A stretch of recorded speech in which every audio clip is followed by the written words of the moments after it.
davidovinet.com. Vivons ensemble votre histoire.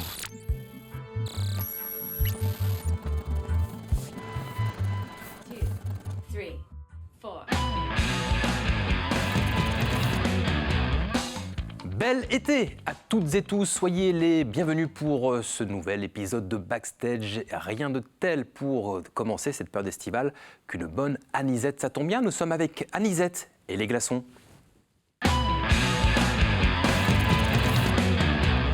Mélanie Lecam, bonjour. Bonjour. Alias Anisette. C'est ça. Et tu représentes le groupe Anisette et les glaçons. Tout à fait. Pourquoi ce nom, Mélanie, de groupe ? Eh bien parce que on cherchait un nom de groupe à la création et on n'avait pas beaucoup d'idées. On a épluché le répertoire des chansons et il y a une chanson qui s'appelle Mon Anisette. Et moi je suis de la génération Club Dorothée et Anisette et les glaçons, eh ben, ça sonnait un peu comme Hélène et les garçons, ça nous faisait rire et on s'est dit que les gens allaient retenir. Oh que oui. Voilà, parce que je suis avec 2 glaçons donc. Je suis Anisette, puis accompagnée de 2 glaçons. Eh bien, présente les glaçons. Qui sont-ils ?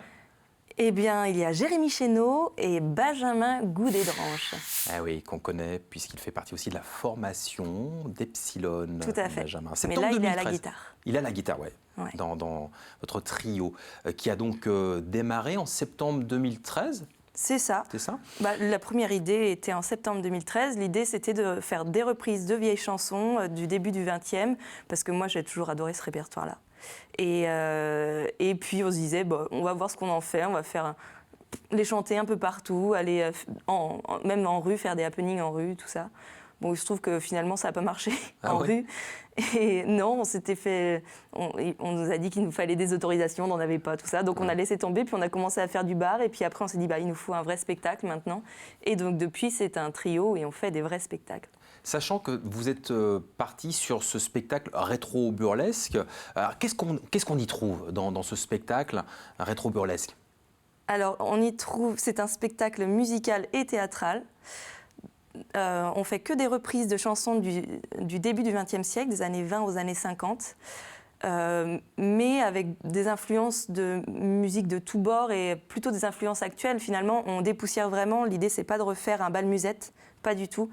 On a des influences jazz, swing, rock, punk, même country. Enfin, on part dans toutes les sphères parce que notre idée, c'est plutôt de faire de la chanson théâtrale et donc d'amener les gens dans des univers.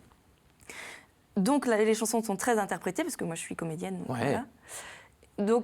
Et on a aussi un fil, une histoire, on suit les personnages, on suit une avancée, une progression dans le spectacle, il se passe des choses, et on finit par de l'effeuillage burlesque, parce que c'est la suite, on est tous dans un univers théâtral burlesque, et donc on finit par de l'effeuillage burlesque, donc l'ancêtre du striptease. Et c'est tellement bien décrit. Et puis il y a ce deuxième volet, Anisette on the Rocks. Alors ça sera rock'n'roll ou pas du tout ?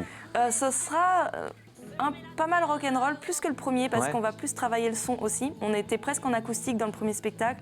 Là, on est sur un travail de son plus poussé.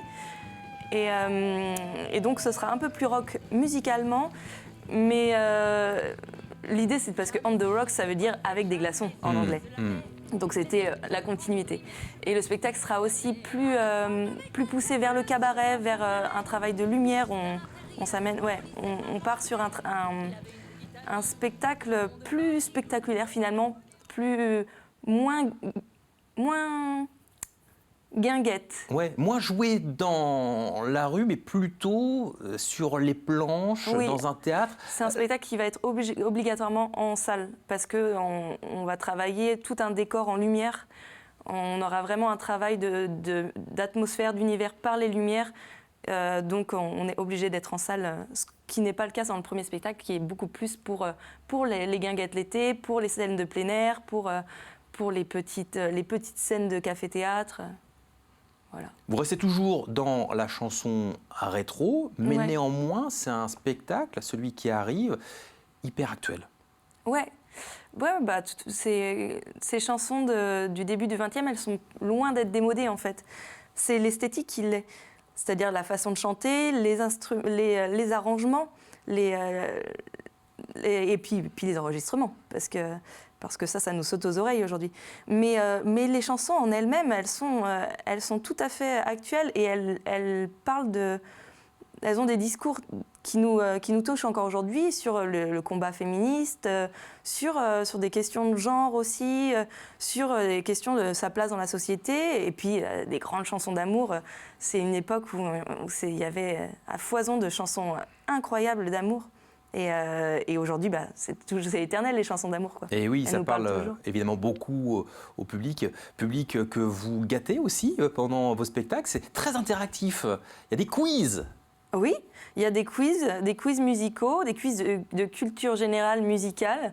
Et puis les gens, ils gagnent des cadeaux. Ouais, franchement, ça c'est Chez pas... Anisette Les Glaçons, on offre des cadeaux. C'est hyper original, en tout cas, cette façon de récompenser en plus du spectacle. Oui, c'est pour aller plus loin, parce que ce qu'on aime, c'est d'être en rapport avec les gens.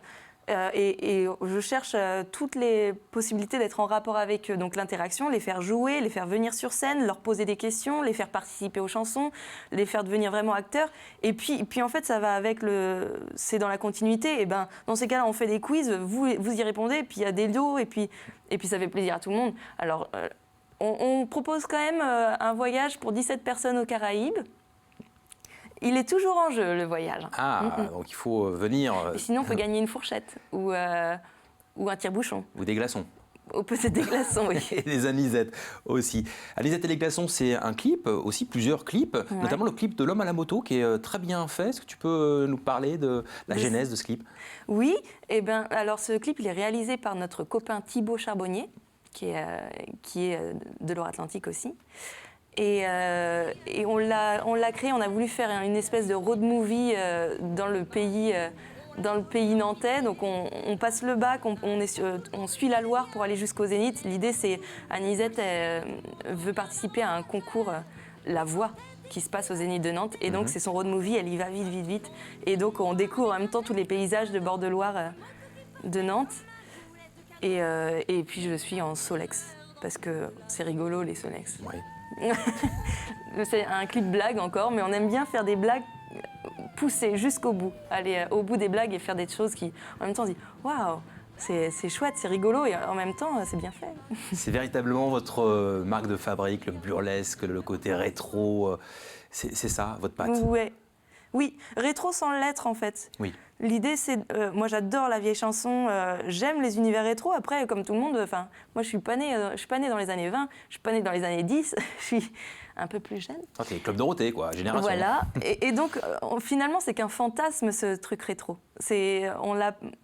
Personne ne l'a vécu, donc finalement on fait un mélange de trucs rétro. Je suis habillée un coup années 20, un coup années 50, mais on s'en fiche. Et donc on se permet aussi des gros anachronismes, nous. Parce que c'est là la blague. On fait des anachronismes pas possibles. Pour les quiz musicaux sur le premier spectacle, c'est la musique de Qui veut gagner 10 millions, par exemple. Mais on s'en fiche.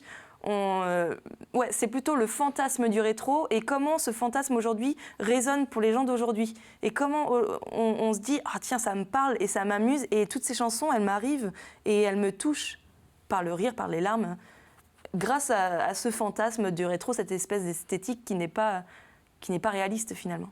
Et grâce à vous, on découvre, pour les plus jeunes, ou on redécouvre des artistes français des années 20 à 50. C'est bien de travailler, de proposer au plus grand nombre ces artistes. Oui, je trouve ça bien, je ne peux pas dire le contraire puisque c'était mon choix, mais j'adore ces vieilles chansons, j'adore tous ces artistes-là parce que c'est des textes jubilatoires à interpréter et puis à écouter encore. Et je trouve ça super effectivement parce que même dans ma génération, il y a plein de gens qui ne les connaissent pas ces chansons. Bien sûr. Et je trouve ça super de les faire redécouvrir et que les gens me disent mais c'est incroyable que j'ai jamais écouté ça et que ça m'ait jamais intéressé et qu'aujourd'hui j'écoute tout ce que tu racontes et je trouve ça fantastique. Et puis oui, ça fait plaisir de se dire qu'on élève un petit peu les gens, on les rend curieux encore un peu culturellement, d'aller fouiller dans ces répertoires-là. Bien qu'ils arrivent en disant, combien de fois j'ai entendu ça? Je suis venue en me disant, je vais pas apprécier ce spectacle, c'est pas ma came, la vieille chanson, je vais pas être bien. Et en fait, j'ai adoré. Parce qu'on joue pas sur le côté vraiment rétro finalement. Encore une fois, c'est qu'une esthétique et puis dedans, on amène quelque chose de beaucoup plus actuel. qui parle à Écoutez tout le monde. bien les textes aussi, parce que les textes, comme tu le disais tout à l'heure, Mélanie, sont tellement d'actualité. Je vous propose la bande-annonce Ils de ce sont futur drôles. spectacle. Et c'est drôle, très drôle. Bande-annonce.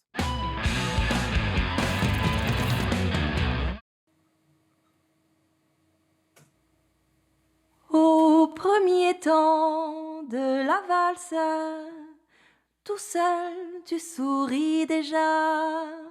Au premier temps de la valse, je suis seule, mais je t'aperçois. Et Paris qui bat la mesure, Paris qui mesure notre émoi. Et Paris qui bat la mesure, me murmure, murmure tout bas.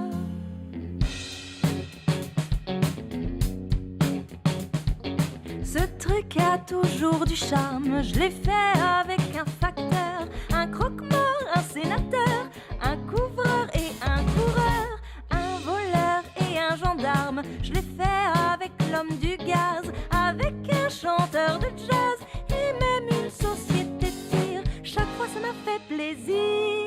C'était un beau salaud, qu'en foutait pas une rame. Pour un verre de Pernod, l'aurait vendu son âme. Quand il était bien sous, il tapait comme une brute. Il connaissait de ses coups, on aurait dit de la lutte. Oh hey, les copains, venez vous rincer la gueule. Ce soir je suis toute seule, il est mort ce matin.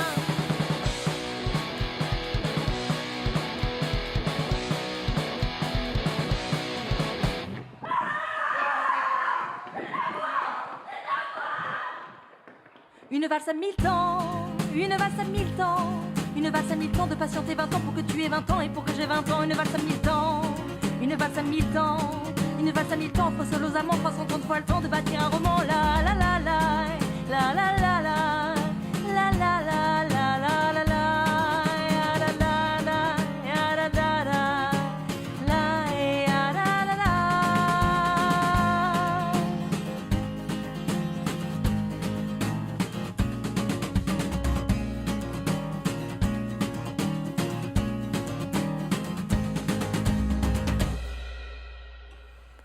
Anisette et les glaçons, nouveau spectacle Anisette on the Rocks. Bande-annonce simple, efficace, percutante.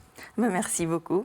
Et toujours fait par le même copain qui a réalisé le clip de L'Homme à la moto, donc Thibaut Charbonnier, qui est très talentueux. Eh oui, à quand le DVD va pouvoir vous aider pour le DVD peut-être à venir de ce futur spectacle? C'est pas dit qu'il y ait un DVD. Parce qu'on n'a pas envie non plus de vendre le spectacle autrement que sur scène. Donc, ce sera plutôt pour les programmateurs, un spectacle entier filmé. Mais un jour, j'ai le rêve de pouvoir écrire et monter une espèce de roman photo avec les morceaux d'Anisette et les glaçons. Allier le ringard rigolo à un truc esthétique, c'est un peu mon credo. En attendant, vous allez pouvoir retrouver Anisette et les glaçons au Festi-Bouillé, à Bouillé-Cordeau, Village Club La Rivière Saint-Jean-de-Mont le 17 août. Et puis pour toutes les autres dates, tout simplement le site internet que tu vas pouvoir nous donner. Anisetteetleslesglaçons.com, sans cédille, je crois. Anisetteetleslesglaçons.com. Et lesglacons.com. Merci beaucoup d'être venu. L'émission se termine. Bel été. Et puis, on se retrouve la semaine prochaine pour un nouvel épisode de Backstage.